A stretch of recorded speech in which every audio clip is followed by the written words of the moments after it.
real quick my version of my crazy bride story. And this is a bride that we decided was not worth the wooing. So we had a bride and she wanted to do a tasting, and we love to do tastings, right? Tastings are great. You know, seeing is believing. Taste it and buy it. And so she had been talking to my sales manager. Oh, I should introduce myself.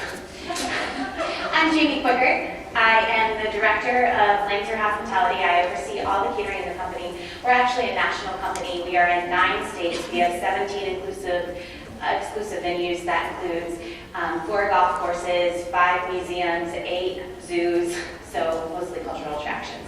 So anyway, I have a sales manager, and she is at one of the cultural attractions. And she says, oh, I have a little bit of an issue. I have this bride, and she's being a little demanding on the tasting. And I say, oh, talk to your GM. And then she comes back and says, I talked to my GM. I think she's a little crazy. And so I'm like, I'll come in, I'll fix it. And so I call this bride, and she says, I say, so tell me a little bit about your tasting and what you're envisioning. And she says, well, I'm a total foodie, and so is my husband, so we need to try a lot of things off your menu. And I say, okay, can you clarify what a lot of things off of our menu are? 14 appetizers. She would like to try 4 salads. She would like to try 6 plates, including the duet and the tenderloin carving station.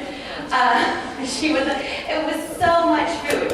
And so I'm like trying to have this like rational conversation with her, and I say, you know, I'm sorry, but you know, how about we'll pick a few things, and if you don't like it, you can come back and you can try some more. And she's like, no, I need to try them all. And I say, well, honey, you know, I don't know if you know this, but you can't actually eat that amount of food in one setting. And she says to me, it's not like I want you to make the whole steak, I just need a bite of it. I'm like, okay, well, and then she, I think, realizes her own crazy, so she tries to step in and say, what she says is, I'm not a bridezilla. Anytime a bride uses the word bridezilla, you're in trouble. So she says, I'm not a bridezilla, I just demand you do what I say. And so I say, well, you know, I can talk with the owner of our company, and we can see if we can work something out. And she says, I pay your salary if you'll do what I tell you to do.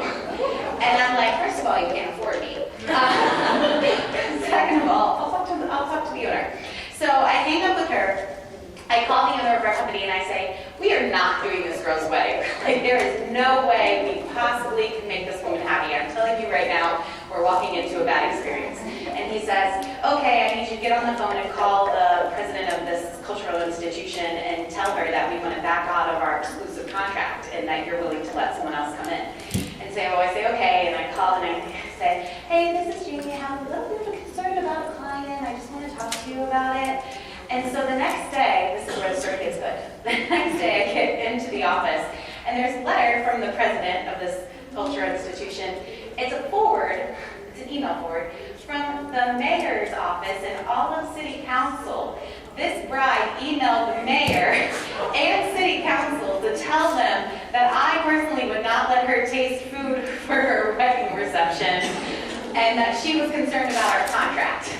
And so we gracefully bowed out. The funny thing is, in our city, we're based in Minneapolis, although, like I said, we're in 9 states. Everybody else knows us and knows our reputation, and those of you who are caterers know you don't let go of your exclusive for anything. And so as soon as they said, oh, Jamie says she'll let go of her exclusive right and you can come in a caterer, they were all like, no, thank you, we're booked that day. Every single one of them. And so she ended up going with a local restaurant and she sued them. So that is my intro story about how we're going to talk about wooing the correct clients, but trust your gut. That's if you walk away with one thing, it's trust your gut. Not all business is good business.